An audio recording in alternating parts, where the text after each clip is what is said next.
Dalam periode tertentu, denyut jantung memiliki irama yang menandakan apa yang sedang dialami oleh jantung dan tubuh kita. Bila irama jantung teratur, kondisi tubuh kita dalam keadaan normal. Tapi sebaliknya, ketika jantung berdenyut tidak teratur, artinya ada yang tidak beres dalam organ jantung kita. Keadaan seperti ini bisa dikatakan seseorang sedang mengalami aritmia. Sayangnya, gangguan aritmia ini seringkali diabaikan atau bahkan tidak diketahui oleh seseorang karena dianggap hal yang biasa-biasa saja, padahal dampaknya bisa berbahaya, bahkan berujung kematian. Jadi seperti apakah detail penyakit aritmia?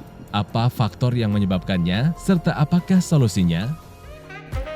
Jadi aritmia secara umum adalah semua gangguan irama jantung, baik itu lebih cepat maupun irama jantung yang lebih lambat. Aritmia itu punya spektrum juga yang cukup luas, mulai dari gejala yang ringan hanya seperti deg-degan biasa, sampai gejala seperti pingsan, bahkan bisa sampai kematian jantung mendadak. Nah, kematian jantung mendadak ini yang seringkali tidak disadari bahwa penyebabnya itu kebanyakan adalah karena gangguan irama jantungnya, jadi karena aritmianya. Mungkin ada penyebab lain berupa sumbatan, tapi yang menyebabkan kematian mendadak itu hampir selalu aritmia atau gangguan irama jantung. Aritmia itu bukan suatu penyakit jantung yang bisa diremehkan atau bisa disepelekan, karena tentu saja perlu perhatian khusus jangan sampai terjadi fatal.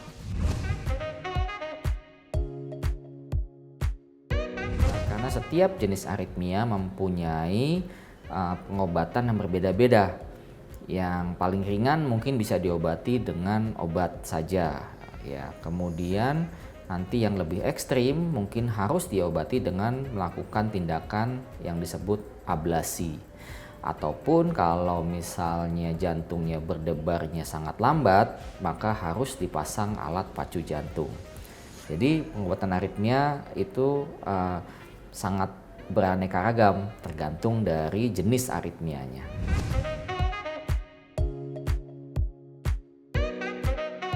Ablasi harus dilakukan ketika aritmianya satu sudah menimbulkan gejala, yang kedua aritmianya mengancam jiwa. Nah, ketika aritmia tersebut sudah masuk ke dalam kriteria tersebut, maka sudah harus dilakukan ablasi. Ablasi ya pada aritmia ini dapat dilakukan dengan berbagai cara. Yang pertama adalah dengan melakukan ablasi konvensional.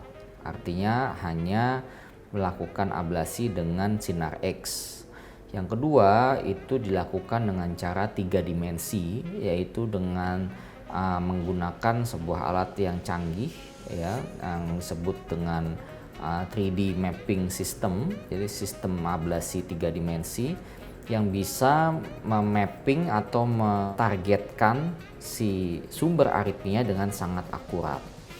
Pada beberapa kasus hanya konvensional ablasi pun sudah mendapatkan hasil keberhasilan sekitar 95%. Dan di beberapa kasus yang kompleks maka dibutuhkanlah tadi 3D mapping system atau sistem 3 dimensi, sehingga akurasinya bisa lebih tinggi dan bisa juga mencapai 95-98%. Kalau yang terlalu cepat tadi atau tidak teratur, kita atasi dengan ablasi. Kalau iramanya terlalu lambat, bisa kita atasi dengan pemasangan alat pacu. Ya, alat pacu jantung itu bentuknya kecil seperti sebesar jam tangan arloji, kemudian dimasukkan ke dalam kulit dengan operasi kecil tanpa bius total, dengan waktu yang cukup singkat dan cukup aman. Dan itu bisa mengatasi gejala-gejala tadi seperti mau pingsan atau seperti berdebar, ya, di mana iramanya terlalu lambat, sehingga kita bantu dengan alat pacu sehingga iramanya bisa kembali normal. Kami di Primaya Hospital memiliki tim yang solid, yang sudah terlatih, dan alat-alat yang terkini, sehingga kita harapkan bahwa setiap pasien yang dilakukan tindakan akan mendapatkan pengalaman yang baik di mana pasien akan merasa lebih nyaman dengan tingkat akurasi yang cukup tinggi.